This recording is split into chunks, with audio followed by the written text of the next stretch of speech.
all grown on a local farm, and fashion knowledge having local charm.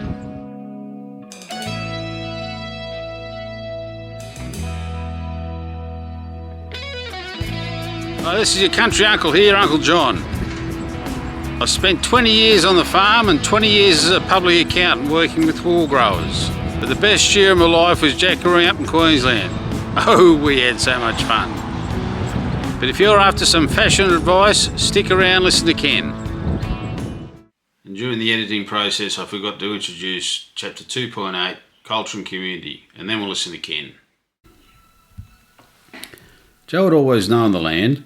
Its moods and murmurs had shaped his childhood, guided his hands, and whispered through the family stories exchanged across the rough-hewn tables. On the outskirts of Willowbrook, the family farm lay spread like a patchwork quilt. Golden wheat fields, dark-tilled earth, and the silvery glint of ponds where geese sometimes gathered. To the outsiders, the farm was a simple enterprise, but for Joe, every furrow in the soil was a chapter, every season a lesson, and every harvest an affirmation of the culture that bound his family, his community, together as one. Joe's earliest memories were woven with the laughter of his grandparents, who taught him how to plant potatoes in the neat rows and how to listen to the rain and the wind. His father, a stoic man with hands scarred by years of hard work, led by example. He rarely raised his voice, yet his presence was enough to command respect. Achievements large and small were celebrated with quiet pride. A pie baked by Joe's mother. A toast of cider shared under the oak tree. The family values were clear. Work hard, respect the land, look out for each other. Joe learned that communication was more than words. It was actions, glances, the silent understanding and the press of the hand. When storms threatened, it was the farm's culture, the shared beliefs, the sense of purpose that kept them working as one. As Joe grew older, he took on more responsibility. The business of farming was never just about crops and cattle, it was about the way things were done. His father taught him to keep meticulous ledgers and to barter fairly at markets. But he also taught Joe that farm reputation depends on how they treated neighbours and workers. The family farm was a social space. Decisions were made together, and every member had a voice. From Joe's grandmother, who advocated for crop rotation, to his younger sister, who proposed composting kitchen scraps. Over time, Joe noticed that these traditions were not static. They evolved as new ideas and challenges arose. When the government introduced voluntary agri-environmental schemes, the family gathered at the kitchen table to discuss whether and how to participate. The debate was lively but respectful. In the end, they agreed to trial new practices, motivated by the desire to steward the land, not just for profit but for future generations. Joe's family was not alone. Their farm was part of a web of relationships that stretched across Willowbrook and beyond. Neighbours shared equipment, advice, and hands at harvest time. The local co-op offered workshops for safety, new technology and mental health. Joe found that these networks were vital. They carried news, shaped opinions, and could make the difference between success and failure. He observed how the social environment influenced attitudes, especially about safety. Stories of accidents lingered in the community, quietly shaping behaviour. Some older farmers, including Joe's father, carried the notion that farmers must be stoic, enduring hardship without complaints. But Joe's cousin, a bright-eyed woman who had lost a finger in a grain auger, was candid about her experience. At a community meeting, she challenged a myth of invincibility and advocated for new safety protocols. Joe saw how personal stories could shift cultural norms, and how interventions, especially those that involved the whole family, were key to changing minds. As the years passed, the world beyond the farm seemed to press in. Economic pressures mounted, the price of wheat wavered, equipment costs rose, and the bank's demand grew louder.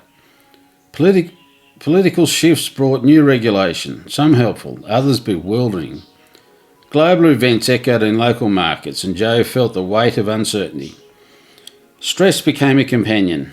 Joe noticed its toll, not just on him, but on his father's furrowed brow, his mother's quiet sighs, and his little brother's withdrawn silence. The risk of injury seemed to grow with each passing session, so Joe sought out support. The co-op employee assisted program provided confidential counselling, and Joe encouraged his family and workers to make use of it. He realised that until the broader issues caused the stress were addressed, the threats would remain, but access to help made the burden easier to bear. Joe's family had always tried to farm sustainably, but the agro-environmental scheme now widespread poses new questions. Should they accept payment for behaviour they have already valued? Joe read research suggesting extrinsic rewards could weaken intrinsic motivation, and he grappled with the tension between financial incentives and personal commitment. Together the family decided to focus on the matter most: steward of the land, care for each other and pride in their work. They approached the scheme as partners, using them to enhance what they already did well, rather than as a reason to change for change's sake. When the government inspector arrived, they found a farm motivated not by subsidies alone, but by deep-rooted cultural sustainability. One autumn, the skies darkened and a storm unlike any Joe had ever seen descended upon Willowbrook. The winds howled, rain fell in sheets, and the creek threatened to overflow. Joe's family sprang into action. Routines honed by years of practice guided their efforts. But disaster struck when Joe's father slipped while checking the fence line, suffering a serious injury. The emergency services arrived quickly, but the incident shook Joe to his core. For years, his father had embodied the farm culture: hard work, resilience and quiet strength. Now, as Joe watched him recover in hospital, he confronted the limitations of old stoic attitude. The community rallied around the family, offering meals, help with chores and words of encouragement. Joe's cousin organised a safety workshop, and the co-op sent over counselling resources. Joe realised that change was needed, not just in equipment and regulations, but in the very culture of farming. The family meeting was called in the farmhouse. Joe stood up, his voice trembling, and spoke honestly about the pressures they faced, the dangers of ignoring stress and injury, and the need to rethink their attitude. He urged his family to embrace new practices, not out of fear, but out of care. Together they agreed to make safety a visible priority, to support each other and to seek help when needed. The storm passed and Joe's father slowly recovered, his spirit bolstered by care of family and community. The farm had changed, not just in the landscape, reshaping by the floodwaters, but in the hearts of those who worked it. Joe led by example, modelling the values, communication and safety standards he hoped would guide the family for generations. Achievements were celebrated with new appreciation, not just for bumper crops, but for the season compelled with injury, and for the courage to ask for help, and for the strength found in the community. The farm's culture, once defined by silence, now embraced openness, learning and support. Joe looked out across the fields, now lush and green after the rains, and knew the farm's path was determined not just by the market's force of political winds, but by the culture they cultivated each day. The values passed down through the generation were alive in every decision, every conversation and every act of care. As Willowbrook grew and changed, Joe remained rooted in the knowledge that farmers are never static. They are shaped by the interplay of countless factors: family, community, leadership and resilience. By embracing the complexities of farm business culture, Joe's family built something enduring, a farm defined not only by its crops and cattle, but by the spirit of those who call it home. And so the story of Joe the farmer became a testament to the power of culture, a story whispered in the winds, written in the soil, and lived in the heart of his community. Okay, that's Culture and Community with Farmer Joe, chapter 2.8. Next we're going to listen to Ken and how we got into clothes design. At the time I was like 37 years old and I treated it really as a giant adventure. I didn't feel like I had much to lose. Like even if the entire thing was a very public failure, it wouldn't change how I felt about myself. It wouldn't change my life 1 second. So I just treated it like a big adventure. I started from scratch. I didn't know anyone or anything about fashion beyond buying clothes to wear. So I basically went on Google and found everything. I found a pattern maker, found a local factory, trawling Reddit, YouTube, just learning things from scratch. And it's wonderful now that you can kind of have self-directed learning about how to start in fashion. So I just started from scratch, and anyone can do that. You can do that today if you wanted to. I mean, it's still debatable whether that's a good thing to completely have that self-directed Google-based learning. I think it's reflected in the stuff that I do. Like all of the things like this jacket, right? All these things are based on things that have a very public record and have like an enthusiast community that have put designs, pictures, histories, things to learn on the internet. And a lot of my designs are iterative. They're based on that. What does that look like in 2024? But, that means I don't have a lot of technical skill. I don't know how to draft a pattern. I don't know how to grade a pattern. I work with people who know how to do that. So you need to surround yourself with other technical skills, talent. I think fashion school covers all of those technical aspects. I'm kind of more in the idea creative space. Like when we first started, it was Queensland Football Club. So I was doing a lot of like 90s based sportswear, which was popular at the time as well, coincidentally. And a lot of the things that I was designing were kind of based out of necessity, utility, because all the stuff that we could make locally were 90s based sportswear because we had machines from the 90s because our industry is almost dead. So all the factories and know-how and designs were from the 90s, not as a design choice, but because that's what we could work with locally. That determined the early creative direction was necessity. So I can tell you like the framework of how people should start a business, not necessarily how I did it. This is what people pay me like $1,000 for, basically. It's the framework for how to start a business without big problems. The first thing is like who are you making for? And you have to understand your customer, the ideal customer, and what problem do they want solved. Like I want to look hot and trendy for summer. I want to look great when I'm playing golf. I want something that's a really good rain jacket, whatever. And then what product that you're developing will solve it. And then you take the idea, which is hot at golf, into a product, which is an interesting polo at golf. I don't know. This is like, I'm mangling the example, but just go with me. And then you decide, okay, so this is how much I want to spend, how much I want to retail it for. So hot golf polo goes for 100 Australian dollars, let's just say. So that's kind of your first line, and that is what most people have in their head when they come talk to me. And the second line is, okay, how are we going to make this a reality? So $100 golf polo, you have to decide how much you take home, what your profit margin is.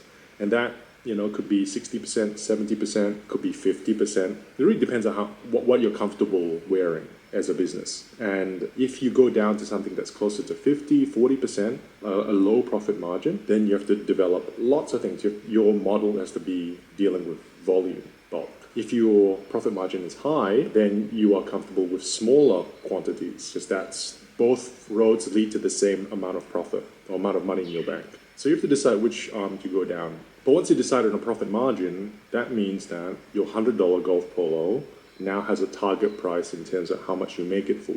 So if I have a 60% profit margin, I make the golf polo for $40. Done, all printed, packed in my warehouse or whatever. So out of $40 is your make price. So out of the $40, then you have a plan as to how much do I spend on fabric? How much do I spend on the make of it? How much do I spend on the marketing budget of it? And then you have to make a decision about what type of product you're making. Your hot golf polo, the idea of hotness could be mostly in the marketing. So you have basically cheap fabric, but you get a sexy person to model for you. The idea dictates the plan. Or you could say that, I really want a good fitting, good quality polo, and the product will speak for itself. So not much in the way of marketing. It's up to you. You choose your own adventure. It just goes to show that your core idea needs to be strong and very specific so that it can flow onto all these technical decisions. So you've decided how much the make is, you've decided how much the fabric is, you've decided how much the marketing budget is, and then you can make those decisions as to when you speak to a fabric supplier, you know what your budget is. when you speak to a factory, you know what the manufacturing price is because you have allocated a budget. So just in your head, on day one, day zero, your big idea about a sexy golf polo has given you a business plan, has given you actual numbers, actual figures that you can go out in the world and talk to people with. And that's what people pay me money for, and I'm giving you for free because I'm not very interested in talking to hot polo guys anymore, really. I think that's a very good question. How much money do I need to start a fashion business? If you have no idea what you're doing, which is most people, I would recommend spending no money, zero money, or taking pre-orders or something like that, because your first season, first 2 years are going to be full of mistakes and things that are not ideal that you will iterate on. Your first releases will be shit, basically, like mine were. So well, you want to de-risk that. Basically, when you start a business, you're not trying to make money. You're paying for an education in the fashion business. And when you finally graduate 2 years later, then you can start making money. I started with $1,100. And what I did is I bought blanks that I didn't printed logos on. And that gave me kind of an in to understanding supply chain stuff, where to buy hoodies, what is a good hoodie, screen printing, shipping. We just got my foot in the door. With that $1,000, we sold out. And all that money we kind of reinvest into the business. Like I still, 2.5 years later, I haven't taken a cent from the business. If you start with a lot of money, you could definitely spend it, right? You can hire someone to design for you. You can hire someone to manage the business from you on day one. But the problem is that you have no idea what you're doing. That money disappears very quickly because you have no idea what your strongest point of your business is. Is it the fabric? Is it the product making? Is it the marketing? If you're inexperienced, you'll end up leaking money all over the place, and with the return, having no idea about what to reinvest it. Thanks, Ken. That's the first of 4 parts. More to come later on. And remember, life's short. Find your joy. And always remember it so you always enjoy.